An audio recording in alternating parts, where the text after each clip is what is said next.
So hi, welcome to Noise Podcast. I'm Shane, I'm Glory. and we're here with, And I'm Matt from Caskets. and we're some questions to say about the upcoming album Reflections. So congrats on that, by the way. How do you feel about the response to the announcement so far?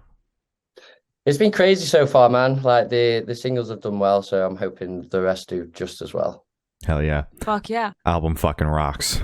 Dude, this album is fucking immaculate. You like it? Yeah. Oh, yeah. Fucking yes. I'll bet- take that. I'll take that. Been patiently waiting for the full length announcement because I know it's just been single after single after single. I've just been like, all right, when is this band going to have the full length out? And it's here now.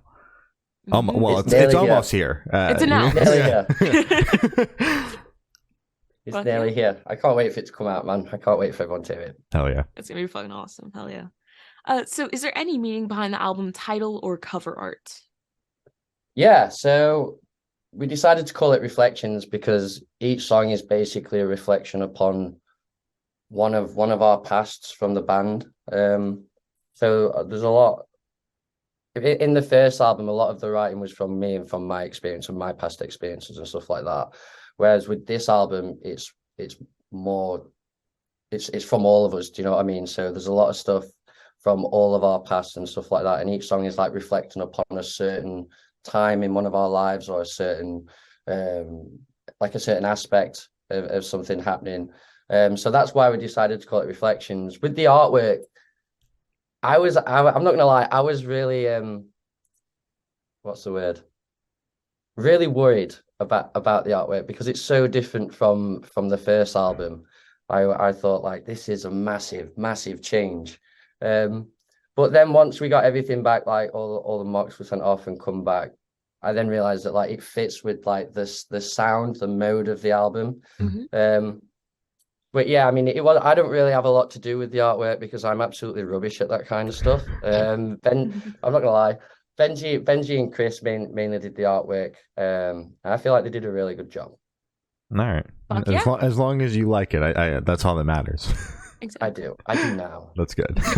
I'm glad you've grown to All like right. it. So can you tell us a little bit about your writing process for this album? Yeah, so it was very different from the first album because obviously we recorded the first album through COVID, through lockdown and stuff like that. So this was our first opportunity to actually all be in a real studio together to write the track. So as it works, Benji and Craig will normally write the demos musically, and then I'll do like the melodies and stuff over that. We don't really decide on lyrics and stuff until we're actually in the studio doing the album. So that's normally the way that it goes. And then we went into the studio with Dan Weller, who's an absolute god of a man. His ear is incredible. And then we just worked through the songs. I mean, there was a lot of this is really good, this is good, but it's not quite as good as it needs to be. And we also got two other songwriters in as well to help with melodies and stuff like that. So we got Philip from Normandy and we got Tom from Bury Tomorrow. And they just like elevated it to another level. Because obviously they'll come up with melodies and stuff that will never go through my head and vice versa. Do you know what I mean? So we'd have like one song and like three different like versions, and then we'd like dissect each version to make one whole song. And that's basically what the process was through the whole album. All right. Very cool. Yeah. So would you be able to tell us what song off this album took longest to write and which one is your personal favorite? Ooh, that's a right question. I think the one that took longest to write is my favorite. My favorite's Silhouettes, which is like the the quieter song on the album. But that song started as literally just like a MIDI beat, like a and I just wrote like loads of different melodies over it. So it wasn't like I'm gonna write a chorus, a verse, a chorus, that type of thing. It was just like, here's one verse of melodies, here's another verse of melodies. And then we just tied that up into like one of the verses that I wrote actually became the chorus, which I was quite surprised at, but it works really well now. So that was another thing I was really worried about. So I was like, this doesn't sound like a chorus, in my opinion. But then once we'd written all the music behind it, it fit really well. But that took quite a while from first hearing it in demo stage to it being done, it must have been like 8 months or something like that. Jesus Christ. Just fucking around with the song just over and over and over again. And then once we feel like we've finished the song, we'll go back for the last time and go through it and try and fine tune anything that we feel could be better. So for that one, because it did take 8 months to do it, was it kind of like you were having fun with it in that process, or was it kind of nitpicking, like getting really frustrated with it? Both, I'd say, and I'd say that with all the songs we write. There'll be parts of songs where I'm really happy with and stuff like that, and then other parts that I and ah over, and then like the rest of the band will have to be like, chill out, this is fine, it's fine. So like the first initial part of changing it from it just being a random beat on a demo to get right in the guitar bits and stuff like that, that's all really enjoyable. What I don't like is when we keep going back and back and back and back, because mainly because a lot of the stuff that gets taken out or changed is a lot of the stuff that I really liked. Oh. But it is what it is. Like we still change a lot of the stuff that the other boys really like. It's all about swallowing your pride and believing in what other people say about your music. Do you know what I mean? Yeah. Like if Dan Weller says something is good and I think it's all right, I'm gonna believe his brain and his ear more than I believe my own. Do you know what I mean? Yeah. So it's about trusting everyone else in the band and everyone that's connected to the process. But yeah, it's really fun. And then when it gets to the nitpicking bits, it can be really frustrating. But and by the time it's finished, it's all worth it. Do you know what I mean? Yeah, absolutely. Yeah. So how'd the track list for the album come about? Did you guys write the opener be the opener, closer be a closer? Did you shuffle around and see what fits? What was that process like? The first song we wrote was Guiding Light, and we got I think we got to the end of the first chorus, and we was like, this has got to be the first single on the track, which it was. We never really went in. We don't really do that kind of thing. Like, right, we need to write a song that opens the album. We need to write one that ends the album. We'll just write a shitload of songs, and the 10 or 11 that make it into that album, we'll decide then which ones would work as an opener and as an ender. And then we'll like add stuff into it to make it feel more like like we'll add like loads of atmospheric swells and stuff at the start or at the end, you know, because in my opinion, normally only opening songs and ending songs, they're very different compared to the rest of an album. Do you know what I mean? Yeah. So we'll take a song that we feel like this would be a really good opener, and then add elements to it and layers to it so that it stands out as an opener or as the end of an album. So yeah. All right. Yeah, Absolutely. That makes sense. Gotcha. So would you be able to tell us where your headspace is at while you're creating this record? Oh, dude. So many different places. So we like to not just write about anything. Like I said, we like to write about our past experience and stuff like that, because that's real then, and it comes across as genuine because it is genuine. Do you know what I mean? But with this album, I was in a hotel room for a month. I spent at least 2 weeks of it completely on my own in this hotel room, just writing words. So like, I have to put myself in some really like vulnerable places in my head and stuff to be able to get the right phrases and the right words, rather than just be like, I'm so sad and this is why. And do you know what I mean? It needs to be more deeper than that. So when we're like, I basically put myself back where I was in that situation of what I'm writing about, if that makes sense. I didn't word that very well. So yeah, like Silhouettes is about feeling claustrophobic around your own life and not being able to breathe and stuff. Do you know what I mean? So I had to take myself back to that, to what it was that made me feel like that. So it kind of feels like you're reliving that moment over and over again. And obviously some of the moments were really, really awful. Do you know what I mean? And some are really, really good. So they're the really nice ones to write about. But yeah, I'm not lie, like I'd sit in tears sometimes, writing lyrics and stuff like that. And if it don't do that to me, then there's something wrong in my opinion. If it don't make me feel something really heavy, then then there's something wrong. But I go through like every emotion you could think of, and then I always go through it again when I'm taking the lyrics to the boys. Do you know what I mean? Because again, there'll be a part that I really think's really good, but they always say to me like my writing style is really on the nose, which to me I think is fine. Yeah. But to a lot of other people, it can be a bit too much. Do you get where I'm coming from? Yeah. So they're always dialing me back. So sometimes like we'll have to take out some really heavy stuff, which really fucking annoys me at the time. But it's for the greater good. Do you know what I mean? Yeah. So yeah, man, like I go through every emotion you could think of. All right. Personally, as a listener, I appreciate when the lyrics are super on the nose. I don't really like to dig for the meaning. Just tell me what the fucking song means, you know? So, I totally fucking agree with that. Like, totally agree. Like, I just want to know what the artist was feeling, and like, if it gives me that emotion, so be it. If not, whatever. But like, trying to fucking like read between the lines, bro. Like, I'm not in English class. Like, I'm listening to music. I know exactly what you mean, dude. I know exactly what you mean. But when we're talking, and I don't want to dig too deep here, but like when we're talking about digging up these emotions, like how do you kind of cope with, you know, digging up these really dark things? And if you don't want to touch on that, that's fine. No, it's fine. I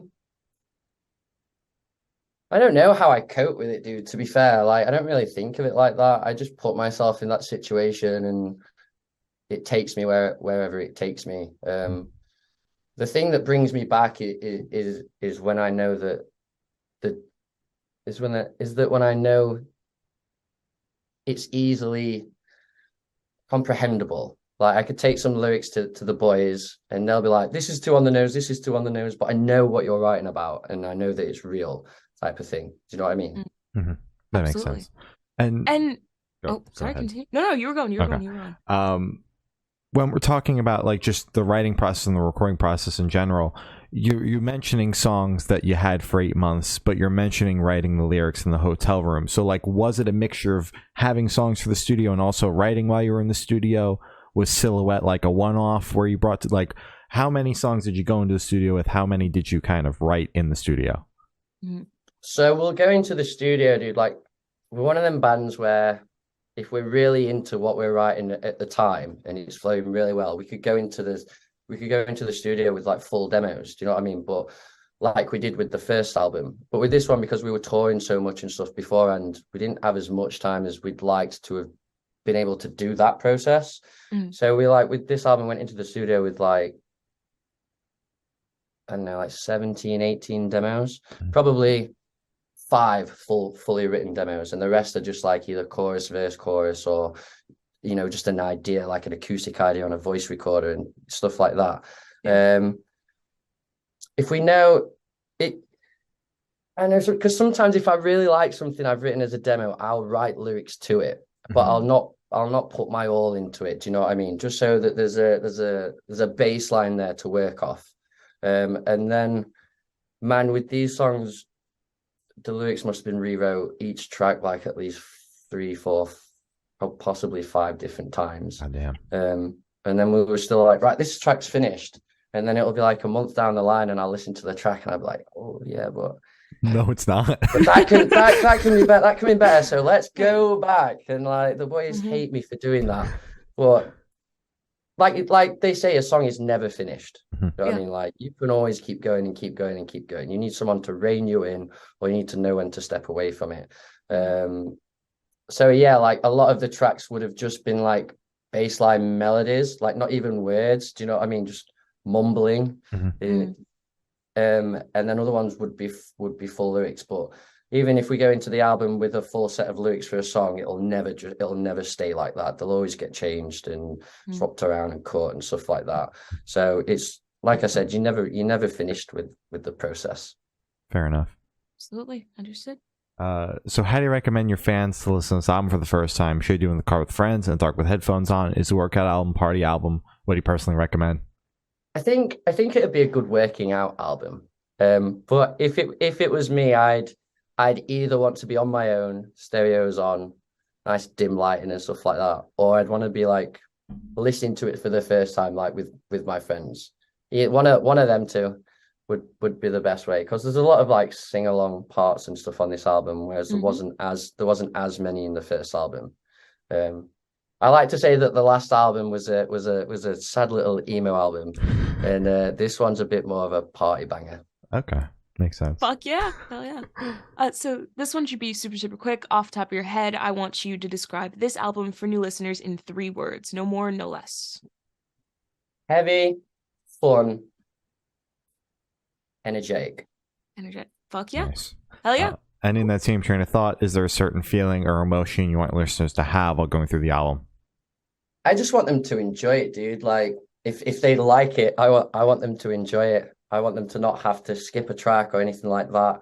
So yeah, but I want the listeners to hone in on what we've added to this album compared to the first album. There's a lot more layers of like synth wave, and there's quite a few more poppy elements in there. Like I said, some more chanty elements, sing along elements. So I'd want people to just listen out for the differences and hone in on the emotion that's still there. Mm-hmm. Makes sense. Absolutely. So are you able to touch on any particularly challenging or standout moments from the creation of this album, positive or negative? I'd always say the standout moments of writing an album is when you get to either the final product or the nearly finished product, and you listen to it and you know that you know that you can be proud in what you've done. You know where I'm coming from? Yeah. So it was really, I mean, a few songs, like, because I'm still learning as a frontman to be a frontman and to sing in different styles, because before this band I normally did like acoustic music and stuff like that, all majory, nice, happy stuff. So learning how to sing in different more minor stuff and stuff like that has been a challenge for me. And it you could see it in some of the songs I was writing to on this album. So that's why I'm really glad we had Philip and Tom on hand as well, because they've been in this industry a while and they do this type of thing. And I learned so much from them as well. Like, sometimes you can start singing a song and be like, right, I feel like it needs to be like this and be like that, but you can't make it that way. And the only reason I've realized now is that you can't do it that way is because you're in your own fucking head all the time about it. Whereas if you just put it on and just sing to it, and whatever comes out is normally the best stuff that you're going to come up with. Do you know what I mean? So I've learned to like believe in my own ability and stuff like that.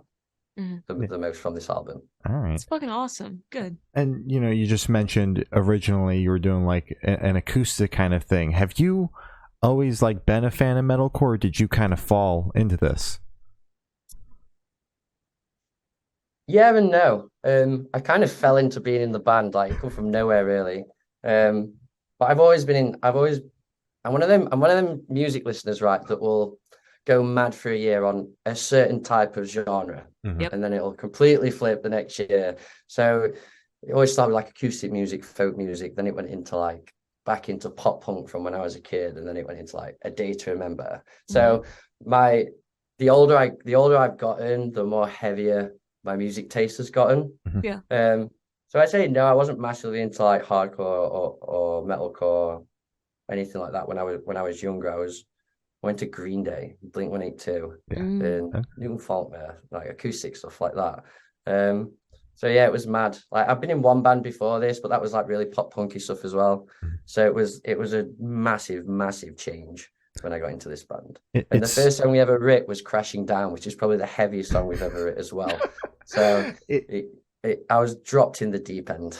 Definitely. Absolutely. It's always so wild to me to like chat with, especially, it feels like the metal scene especially is like so many people in the bands are like, I mean, I like metalcore or I like the genre that we play, but it's like I listened to it when I was 15 when the band was made, but not all these years later. It's like I'm like, interviewed Spencer from Under Oath. Now he's got like an indie pop project that he fucking does, and he's like, that's what I listen to, not what we're making. And it's always just so wild to me. Yeah, like fucking country or something. I'm pretty crazy on drum and bass at the minute, which is a bit wild. I absolutely love that stuff. So I'd want to put that in our music too, but I don't think the boys would agree with that.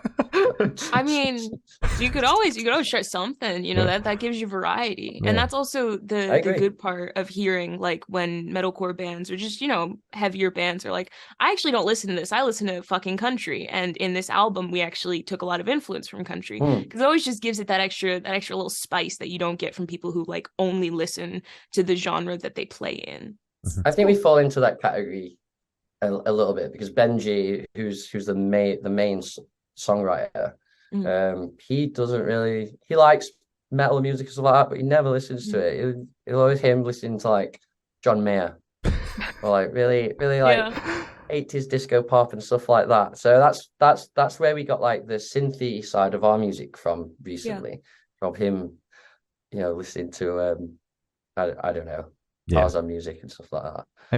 I mean, I guess it makes sense because like you guys are surrounded by that kind of music, but I don't think I'll ever understand that like you're surrounded by that music, but you don't listen to that kind of music. Like just it's weird, isn't it? It's so weird to me, but like it makes sense in a certain extent because like you're sick of it, you're around it all the fucking time, but at the same time, it's like you also make that kind of music, so don't you want to know what the other bands are doing? But I guess you don't want too many influences. I don't really go out my way to try and find music anymore because, like you said, like after being on the road for 6 weeks and coming home, like the last thing I want to do is hear more fucking electric guitars. Yeah, that's fair. Yeah. Do you know what I mean? But I always love it when I'm listening to like random radio stations on Spotify or my friends have got music on and something new comes on and it just grabs you. That's the type of music that I like to find. And I think that's why I got into like loads of drum and bass and stuff like that, because someone just played it one day and I was like, what is this? Wow. Yeah. But yeah, I totally get where you're coming from, man. Like I know a lot of musicians that will come home and they just won't fucking listen to me. They'll do everything they can to steer away from all music possible. Thankfully, I'm not like that. I still haven't picked my acoustic up since I got back off tour, though, I must admit.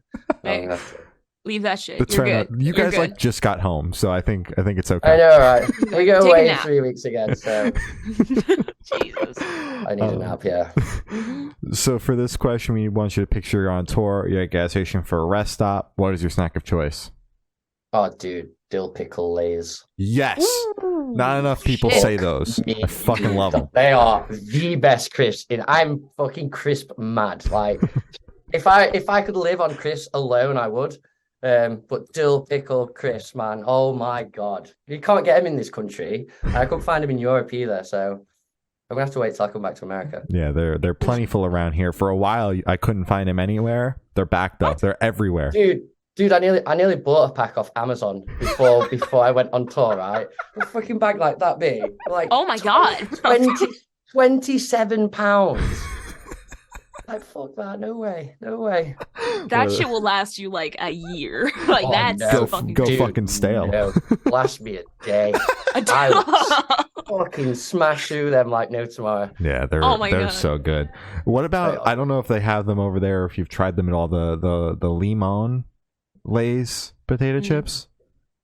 I don't think so. They're not called Lay's over here. They're called Walkers. Okay, true. Yeah. For some reason, but no, I don't think so, man. If you stumble across them, or next time you're over here and you see them, highly recommend those as well. That's like my 1-2 punch is the dill pickle and the limon. Those are the two I go for. Yeah, man, it's going to be hard to beat dill pickle. I'm not gonna lie. Yeah. That's completely fair. I really like paprika though as well.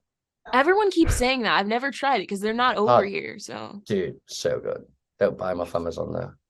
Oh, so good though. Paprika crisps it's all everyone eats in Europe, crisp wise. It's all you can find. Interesting. Okay, we might have to invest in those, Shane. One of us has to fly over. We're gonna have to take a trip over, a podcast trip over. Dude, it'd be the best decision you will ever make. Oh, completely worth it. Fucking chips. So on the topic of food, if the band was a dish, what dish would the band be and why?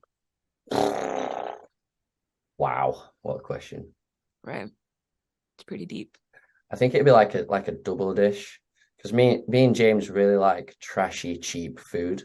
So there's a place. Have you ever heard of Weatherspoons? I've heard of it.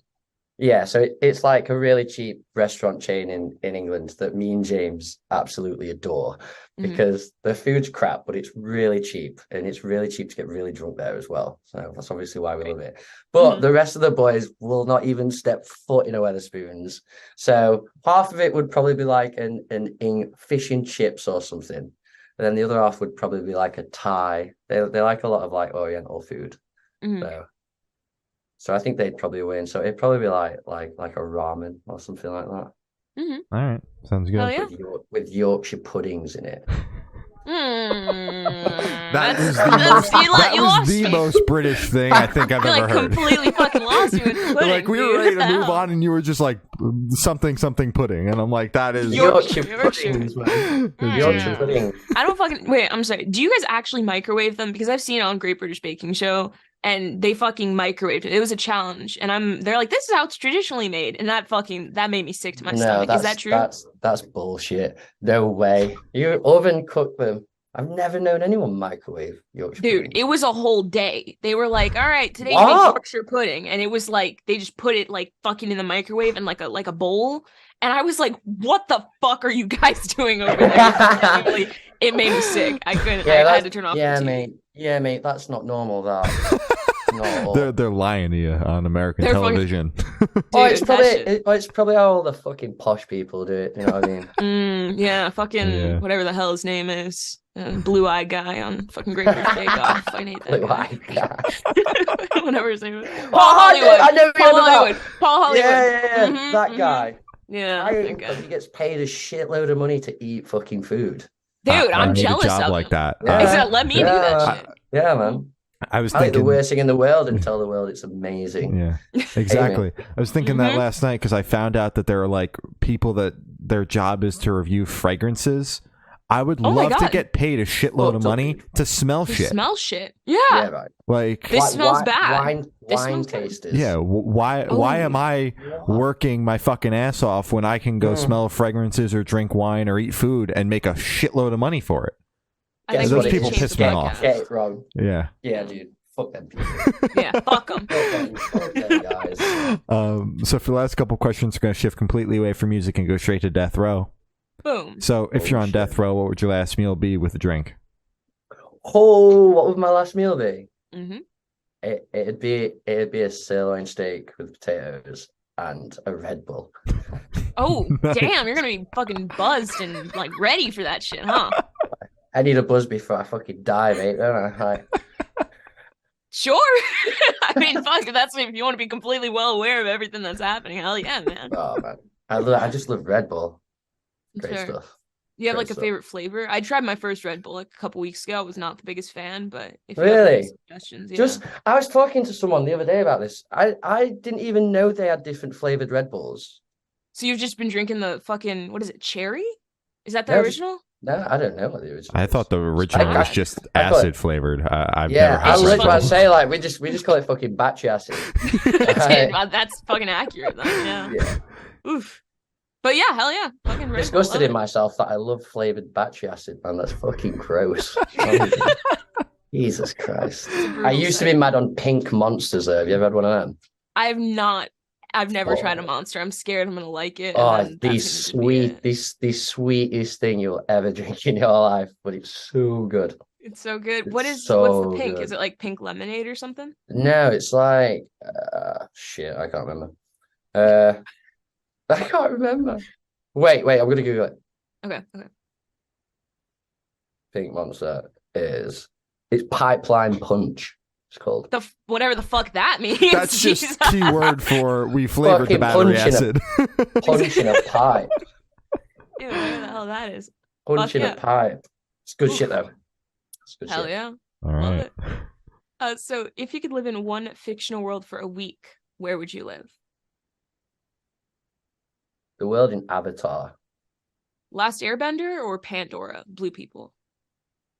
No, the Avatar. Pandora. Okay. Fuck yeah. Yeah, that'd be cool. I'd be near that. I don't really know a lot about it. There's that tree that like lives. Oh yeah, tree of life or I'd just be connected to that shit all the time. All right. Sounds good. Fuck yeah, you just want to lay under there. Hell yeah, man. Yeah, man. It's cool as fuck. Yeah. Did you see the newest one? I've not. I was gonna watch it, but then someone told me it was like really, it wasn't very good. So I was just about to say that. I watched it. Genuinely one of the worst movies I've ever seen. Beautiful, like gorgeous movie. But the plot was just like really bad. And it's 3 hours, like over 3 hours. I was like, what the fuck are we doing here? I fell asleep. Apparently it proper it didn't do very well in the cinemas, like money wise and stuff as well. They lost a shitload of money apparently. I mean, it's hard to top what the first one did. Which is still the highest grossing movie. Exactly. The first one. Insane, right? Yeah. Insane. Yeah. I think it's mad how long it took them to make them. I mean, this one, didn't they fucking shit this one out? Or have they been working on it since like the first one? I don't know. I heard they'd already started on it since before the first one come out. Because it took them like 10 years or something to make the first one, didn't it? Holy shit. I mean, if they're 3 hour length films, I mean, when you think about how long it takes them to make a 90-minute movie, double that.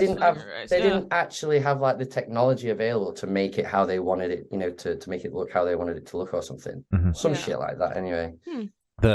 Everything behind those movies fascinate me. I've never watched them though. I don't have the time, the attention span for that. I can fucking summarize both of them for you after this call if you want, like 30 She's seconds. like, I got you in 5 minutes. Dude, not I got even your back, man. bro. So I thought of asking the last question. Every single person that we've spoken to have said that it is the most important question. What's your favorite color? I'd say like a violet. Ooh. Nice. It's a very soft color. It's good. Yeah. All right. Yeah. Or a salmon pink. Oh, another very soft color. Fuck yeah. I'm a soft guy, man. Yeah. Hell yeah. Little puppy. Hell yeah. Hell yeah. So as I said, that's all the questions we have today. Is there anything that you would like to plug? Well, we go on tour in August in America. So that's going to be a dope one. And we also have our album coming out August 11th. So we tour with Bless the Fall, and then like literally like 9 days later our album comes out. So it's going to be a dope August. So go check it out. Hell yeah. All right. Well, thank you for sound. It's been Matt from Caskets, and we have been the Good Noise Podcast.